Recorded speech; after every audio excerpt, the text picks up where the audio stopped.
कर दिए राकेश जी।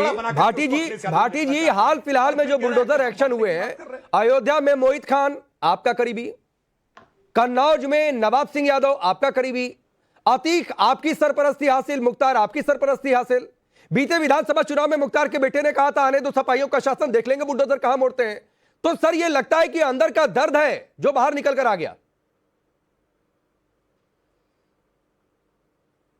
नहीं, जो आप नवाब सिंह यादव तो भारतीय जनता पार्टी का नेता है। 2017 में ही उसने पार्टी बदल ली थी, भारतीय जनता पार्टी में चला गया था। तो 24 में अखिलेश यादव के लिए प्रचार क्यों? शिवपाल यादव के साथ बंद कमरे में मैं नवाब सिंह पर डिबेट नहीं चाहता हूं भाटी जी। नहीं, 24 में राहुल गांधी के साथ मंच पर कैसे? 24 में बीजेपी के लिए वोट मांग रहा था। अरे अजीब स्थिति है। 24 में बीजेपी शिवपाल यादव के साथ बंद कमरे में लोग होते हैं, इधर भी फोटो खिंचवा, करीबी लोगों के साथ बैठकर वो बीजेपी के लिए प्रचार कर रहा था। मोहित खान की प्रमाण है नवाब यादव के, आपके नवाब थे भाई। मोहित खान का मामला अभी जांच चल रही है। जब जांच आ जाएगी, कोर्ट में केस आ जाएगा, तब पता चलेगा। क्योंकि जो पीड़ित लड़की है उसके पक्ष नहीं, किसी के साथ आप अन्याय करोगे कि एक आज जो मुकदमा दर्ज कराया, 2 दिन बाद उसका घर गिरा दिया। उसको नहीं, मोहित के साथ अन्याय हो रहा है। राजकुमार भाटी इतनी बेशर्म टिप्पणी कर रहे हैं, शर्म नहीं आती है? अरे आज पिछड़े समाज की एक ऐसी नाबालिग बच्ची जिसके पिता नहीं है, उसके साथ गैंगरेप किया गया है, गैंगरेप कई बार किया गया है, उसको गर्भधारण हो गया, और आप कह रहे हैं कि पीड़ा की अन्याय हो रहा है मोहित खान के साथ। कैसी बात करते हैं राजकुमार भाटी? अरे थोड़ी तो संवेदना बचा के रखिए। इतना परेशान क्यों हो रहे हो राकेश भाई? चिल्लाने से कोई यहाँ चुनाव जीत जाओगे? इस तरह चिल्लाने से और अपशब्द बोलने से इतना क्यों उत्तेजित हो रहे हो यार? नहीं, बात चिल्लाने की नहीं होता यार, बात चिल्लाने की नहीं है। पीड़िया का राग आना, सभ्यता के साथ बात रखो। समुदाय की अति पिछड़े बिरादरी की नाबालिग बच्ची जिसके पिता नहीं है, बारंबार गैंगरेप होता है और पीड़िता बता रहे मोहित खान। बोलने देंगे नहीं बोलने देंगे? अच्छा ठीक है राकेश जी, आपने अपनी बात रखी। भाटी जी जो मेरा सवाल था, ठीक है भाटी जी जो मेरा सवाल था, मेरे सवाल पर लौटिए। हाँ ठीक है राकेश जी आपकी बात नोटिस हो गई। सर मैं फिर आऊंगा, आप रिप्लाई करिएगा। भाटी जी मेरे सवाल का जवाब, अतीक, मुख्तार, मोहित, नवाब सिंह यादव। राकेश पांडे जी, मैं बता रहा हूं, मैं बोल रहा हूं, ऐसी पार्टी का प्रवक्ता समाजवादी पार्टी के ऊपर आरोप लगा रहा है कि आतंकवादियों को पनाह देते हैं।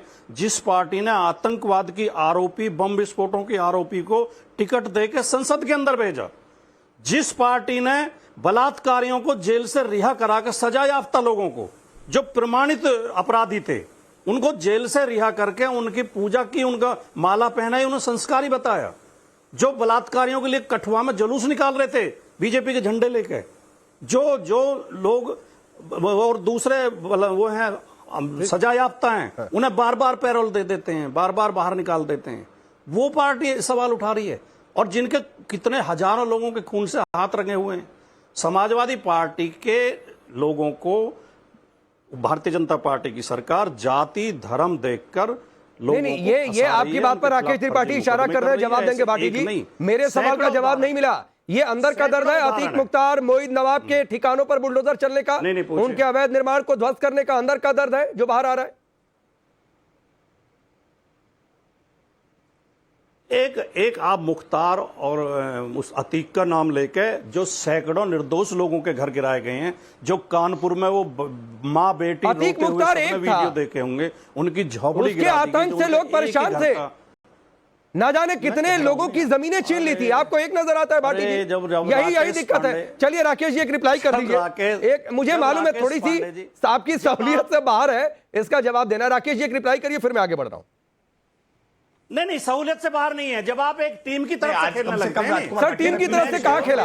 अन्य प्रवक्ताओं की तुलना में राजकुमार भाटी थोड़ा संजीदा दिखाई पड़ते हैं। आप खुद लेकिन कम से कम आज राजकुमार भाटी ने आपके सामने स्वीकार किया कि अतीक मुख्तार के खिलाफ जो बुलडोजर की कार्रवाई है वो वाजिब है, वो ठीक है। अखिलेश यादव जी ने जो अतीक अहमद के बेटे के एनकाउंटर के बाद कहा था ना कि भाईचारा टूट रहा है, कम से कम मुझे लगता है राजकुमार भाटी जी उससे अपने आप को अलग कर रहे हैं। ये मानते हैं कि अतीक अहमद और मुख्तार अंसारी समाज के लिए खतरा थे, उनके द्वारा बनाई गई बिल्डिंगें अवैध हैं, वो अपराध के पैसे से बनी थी, उन पर बुलडोजर चलना चाहिए। मैं फिर इस बात को विश्वास के साथ कह रहा हूं, उत्तर प्रदेश में बुलडोजर की जितनी भी कार्रवाई, किसी भी कार्रवाई को किसी भी सक्षम न्यायालय ने आज तक चुनौती नहीं दी गई, किसी भी सक्षम न्यायालय ने आज तक किसी भी बुलडोजर की कार्रवाई को रोका नहीं है।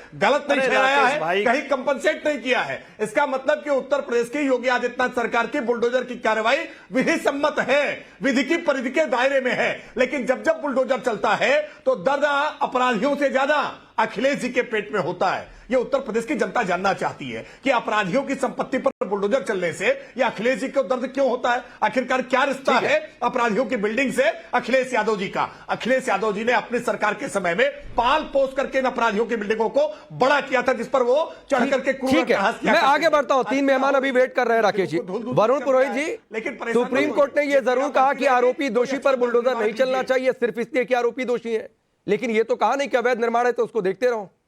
तो अपने हिसाब से अपना नैरेटिव सेट किया जा रहा है। राकेश जी, लोकल लॉज होते हैं, म्युनिसिपैलिटीज नगर निगम जहाँ भी होते हैं लोकल लॉज होते हैं, म्युनिसिपल लॉज होते हैं, उसके अनुसार कार्रवाई की जानी चाहिए। मैंने हमेशा कहा लीगल प्रोसेस को अपनाइए।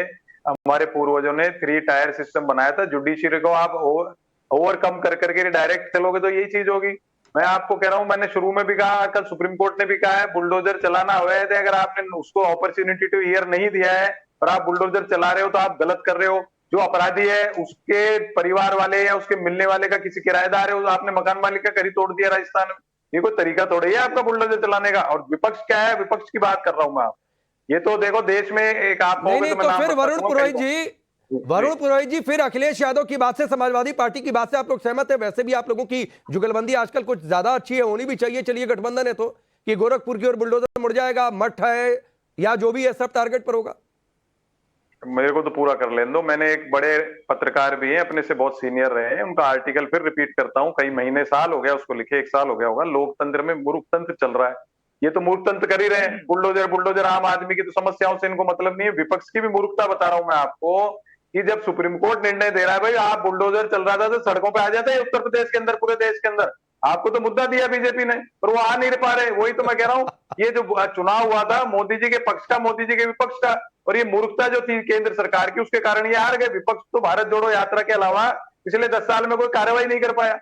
बुलडोजर चल रहा है, आप क्यों नहीं सड़क पा रहे थे? दिल्ली में चल रहा था बुलडोजर, जब भी मैंने बात उठाई थी भाई कोई भी अधिकारी एनक्रोचमेंट अवैध निर्माण हो रहा है उस अधिकारी के घर पे क्यों नहीं? वरुण पुरोहित जी एक बात करिए, मैं आपकी बार बार तारीफ करने के लिए मजबूर हो जाता हूं। आप कई बार एकदम अलग लाइन लेकर आते हैं, अलग लेवल पर खेलते हैं। आप आश्चर्य में डाल देते हैं कि आप हैं किसो, कभी पार्टी की लाइन कभी किसी की लाइन। आपने भाटी जी को ही आईना दिखा दिया। खैर चलिए, लेकिन ममता काले मेरी सुन लो ना, इनको इतना टाइम दे रहे हो बेकार। बोल लीजिए। आप एनक्रोचमेंट या इलीगल कंस्ट्रक्शन हो रहा है उसके किस अधिकारी का घर तोड़ा? हिंदुस्तान में बीजेपी की केंद्र सरकार हो या राज्य सरकारें हो, मुझे बताइए एक अधिकारी का ये तोड़ देते। इसीलिए तो माफिया सिस्टम इनको कहा जा रहा है। उगाइयां कर रहे होंगे इन अधिकारियों की पोस्टिंग करने से सारे देश में चल रहे हैं।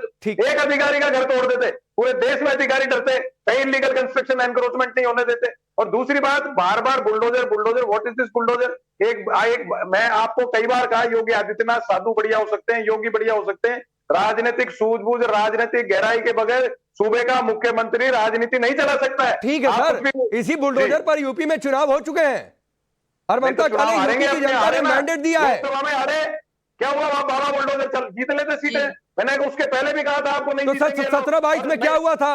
ठीक है, अगर आप 24 की बात कर रहे हैं, बीजेपी की सीटें कम हुई, जिसकी अलग अलग वजह, मैं नहीं उसमें जाना चाहता हूं, लेकिन 17-22 का चुनाव ही तो इसी मुद्दे पर हो गया।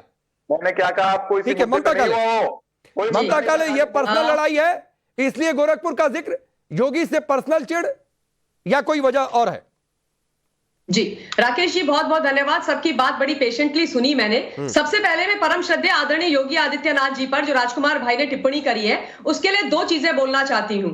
योगी आदित्यनाथ बनना बड़ा मुश्किल काम है, उसके लिए बड़ी कड़ी तपस्या करनी पड़ती है, त्याग करना पड़ता है, समर्पण करना पड़ता है, जीते जी अपना पिंडदान करना पड़ता है, परिवार छोड़ना पड़ता है, अपने आप को समाज और देश के लिए समर्पित करना पड़ता है।